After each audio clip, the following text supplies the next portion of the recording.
बिस्मिल्लाहिर्रहमानिर्रहीम। जब हम इल्म हासिल करते हैं तो एक ऐसा काम करते हैं कि जो इबादत कहलाता है। तो सब बच्चों को कोई भी काम शुरू करने से पहले ये दुआ मांग लेनी चाहिए ताकि अल्लाह ताला की मदद शामिल हो जाए।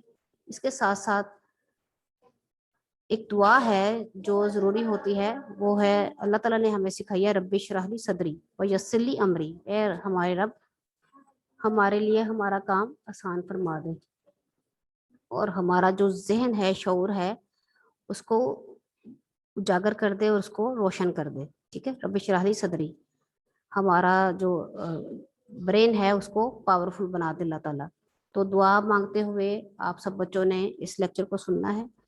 तो काफ़ी सारे बच्चों को एक ही क्वेश्चन है कि हमने लूज शीट को कैसे प्रिपेयर करना है। तो मैं आपको जैसे कि पहले भी समझाया था कि आपके पास दो तरीक़ेकार हैं होमवर्क करने के लिए।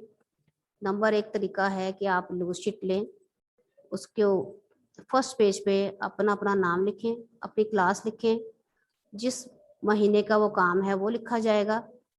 और जैसे कि आपको उर्दू बे का काम करना है तो आप हेडिंग बनाएंगे उर्दू बे, छुट्टियों का काम माहे अप्रैल।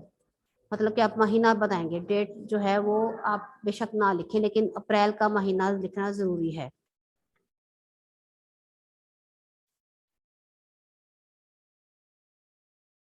ये काम करने के बाद आपने अगले पेज पे जिस तरह आपके स्क्रीन पे शो हो रहा है बाब नंबर 1, वो लिखेंगे कोने पे और हेडिंग बनाएंगे लफ्ज़ कलमा जुमला की। नीचे जाकर आप एक मार्जिन लाइन ड्रॉ करेंगे। मार्जिन लाइन ड्रॉ करके आपने लिखना है सवाल नंबर 1 और ये सवाल लिखेंगे, लफ्ज़ की कितनी किस्में हैं नाम लिखें और जवाब के लिए आपने 3 लाइनें छोड़नी है। जो बच्चे समझते हैं कि वो पॉइंटर यूज़ करना उनको अच्छा लगता है वो कर सकते हैं, मेरी तरफ से कोई पाबंदी नहीं है, लेकिन कुछ बच्चे पॉइंटर को पसंद करते हैं और सवाल जो है वो थोड़ा सा प्रोमिनेंट हो जाता है और फिर वो, लेकिन एक चीज़ का ध्यान रखिएगा कि कटिंग अलाउ नहीं है। ठीक है, पहले आप पेंसिल से काम करें और पेंसिल से ही सवाल लिखिए। अगर आप लोगों ने कटिंग वगैरह करनी है तो फिर वो आपके मार्क्स पे माइनस, आपके कुछ नंबर जो हैं वो राइटिंग पे और नीटनेस के माइनस हो जाएंगे। तो बेहतर ये है कि बजाय इसके कि आप गलतियां करें और कटिंग शटिंग करें तो पेंसिल हो ही को प्रेफर कीजिएगा। सवाल नंबर 1 लिखकर लफ्ज़ की कितनी किस्में हैं नाम लिखें। जवाब के लिए आपने 3 लाइनें छोड़नी है, क्योंकि पहले आप लिखेंगे इस तरह, जवाब लिखेंगे लफ्ज़ की 2 किस्में हैं। लफ्ज़ की 2 किस्में लिखने के बाद आपने नंबरिंग करते हुए उनके नाम लिखने हैं, कलमा नंबर 1 कलमा, नंबर 2 मोहमिल, और एक लाइन स्किप हो जाएगी आपके अगले सवाल के लिए, इसलिए आपकी 3 लाइनें छोड़ी जाएंगी। अगला सवाल है सवाल नंबर 2, कलमा किसे कहते हैं। इसके लिए भी आपने 3 लाइन्स लगानी है जवाब के लिए और फिर सवाल नंबर 3 लिखेंगे, कोई से 3 कलिमात लिखें। 3 कलिमात कम से कम है, आप ज़्यादा से ज़्यादा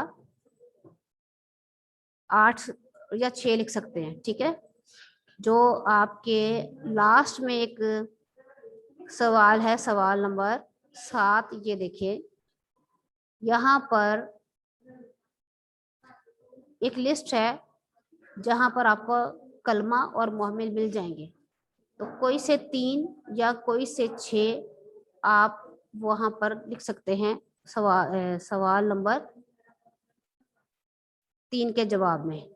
इसके बाद आपका सवाल नंबर 4 आएगा, मोहमिल किसे कहते हैं। इस जवाब के लिए भी आपने 3 ही लाइनें छोड़नी है, जैसे कि यहाँ पर आपको नजर आ रहा है 3 मोहमिल अल्फाज लिखने हैं। सवाल नंबर 6 है जुमला क्या होता है। इसका जवाब भी आपको एक लाइन पर आ सकता है, लेकिन अगर आप 2 लाइनें यूज करते हैं तो इट्स ओके, क्योंकि इसके बाद भी आपके पास 5 लाइन्स मजीद होनी चाहिए। इसके जवाब के लिए 2 लाइनें ही काफी हैं, 3 लिखने की जरूरत नहीं है। लेकिन अगर आपको लगता है कि यहाँ पर 2 लाइनों पर जवाब नहीं आएगा तो इसके लिए भी आप 3 लाइनें ही लगाइए। ठीक है, उसके बाद आपने अगला हिस्सा देखना है इसी सवाल का, क्योंकि सवाल नंबर 6 के 2 हिस्से हैं। नंबर 1 हिस्सा है जुमला क्या होता है, और इसका जवाब है जब अल्फाज को इस तरतीब से लिखने के बाद का पूरा मतलब वाज़ेह हो जाए तो उसे जुमला कहते हैं। मसलन लिखना जरूरी नहीं है, आप बस इतना आंसर कर दें, मसलन को छोड़ दें, ठीक है। मसलन जो है वो उसके जवाब में आपने वो जो 5 अगला हिस्सा है क्वेश्चन का, 5 जुमले लिखने हैं, कोई से 5 जुमले लिखें। आप छोटे छोटे जुमले भी लिख सकते हैं, जैसे कि वो खाना खाता है, वो स्कूल जाता है, मैं पढ़ता हूँ, मैं किताब पढ़ता हूँ, वगैरह वगैरह, ठीक है। सवाल नंबर 6 करने के बाद आप लोगों ने सवाल नंबर 7 लिखना है।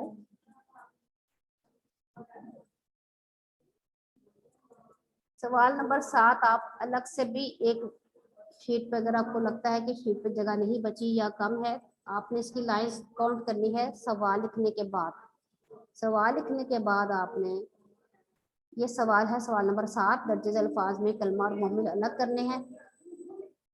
अगर आपको लगता है कि आप सिर्फ 3 कॉलम बनाएंगे तो आपकी शीट पर काम हो जाएगा, तो आपने 3 कॉलम ही पहले लगाने हैं।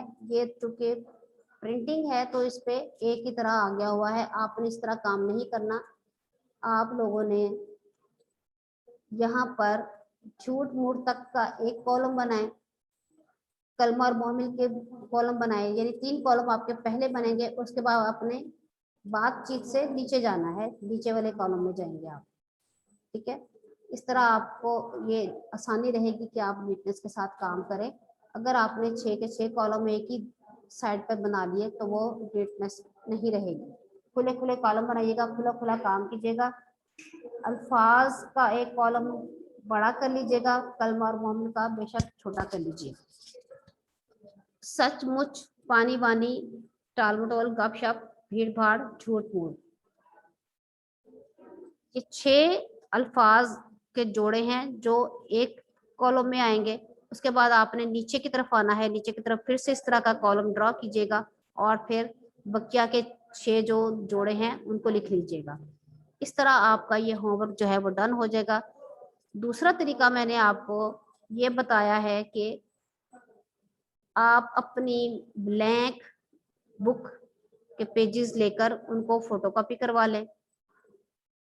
इसका एक फायदा ये होगा कि आपको सवाल नहीं लिखने पड़ेंगे, आपके पास एक प्रीपेयर शीट आ जाएगी और आपने सिर्फ उसके जवाब देने हैं। जिस तरह आपको गिवन पेजेस, होमवर्क के गिवन पेजेस में आपको जवाब दिए गए, आप सिर्फ इनके जवाब लिखें। जैसे लफ्ज की 2 किस्में हैं, नंबर 1 कलमा, नंबर 2 मुहम्मिल, और फिर उसके आगे कलमा किसे कहते हैं, वो लफ्ज जिसका कोई मतलब हो उसे कलमा कहते हैं। मसलन सचमुच में और सच और झूठ मूठ में झूठ कलमा है। इसी तरह क्वेश्चन नंबर 3 का आंसर, उसी तरह क्वेश्चन नंबर 4 का आंसर, और फिर उसके बाद